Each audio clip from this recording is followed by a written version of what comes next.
সকলকে শুভেচ্ছা। আমাদের প্রতিদিন যে খাদ্য তালিকা রয়েছে তার মধ্যে জল একটা বিশেষ উপাদান। জল কিন্তু কোনো শক্তি তৈরি করে না, জল কিন্তু কোনো ভিটামিন তৈরি করে না, জল কিন্তু কোনো এনার্জি তৈরি করে না, অথচ জলের প্রয়োজন আছে।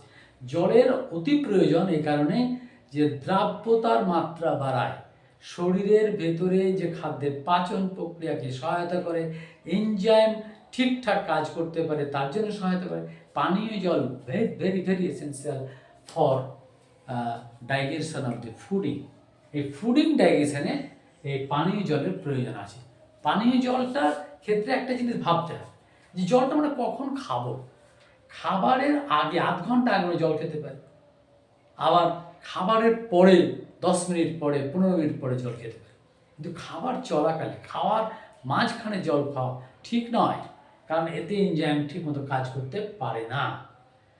আবার বলছি, খাবারের আগে মোটামুটি 10 থেকে 30 মিনিটের মধ্যে জল আগে খেতে খাবো তার আগে, আবার খাবার কমপ্লিট হয়ে গেল তার 10 মিনিট পরে জল খাবো, 10 থেকে 15 মিনিট পরে জল খাবো, তাহলে ডাইজেশন প্রবলেমটা হবে না।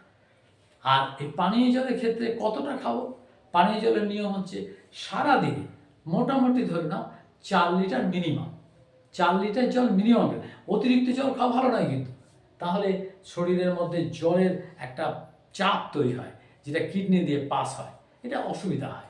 তার জন্য মিনিমাম 4-4.5 লিটার জল খেতে হবে, ব্যাস, তাহলে ঠিক আছে। আর জলটা খেতে হবে ঘুরে পেয়ে খেতে, একটানা নয়। একটানা জল খেতে গেলে হবে না। জলটা একটা বোতলে বা একটা গ্লাসে মেপে সকালে 2 গ্লাস খেয়ে নিলাম, তারপরে আবার 1 ঘন্টা পরে আবার 1 গ্লাস খেলাম, আবার দেখা গেল আরও 1 ঘন্টা পরে আবার হাফ গ্লাস খেলাম। এইভাবে মোটামুটি সারাদিনের মধ্যে আমাকে মোটামুটি 4 লিটার জল আমার শরীরকে যোগান দিতে হবে। জলের মধ্যে সাইটোপ্লাজম, প্রোটোপ্লাজমের যে সজীবতা রক্ষিত হয়। জলের মধ্যে ভিটামিনগুলো ডাইলিউট হয়, যেগুলো জলের দ্রবণের ভিটামিন, যেমন বি কমপ্লেক্স এবং তোমার সিপি, এগুলো জলের দ্রবণের ভিটামিন।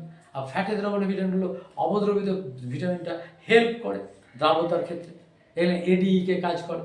তো এই ভিটামিনগুলোকে তারপরে বিভিন্ন ধরনের digestive, glucose, amino acid, fatty acid, glycerol, এগুলো দ্রবীভূত হয়, তাহলে জলের মধ্যে পরিবাহিত হয় এবং ঠিক মতো কাজ করে। পানীয় জল অত্যন্ত দরকার। ধন্যবাদ।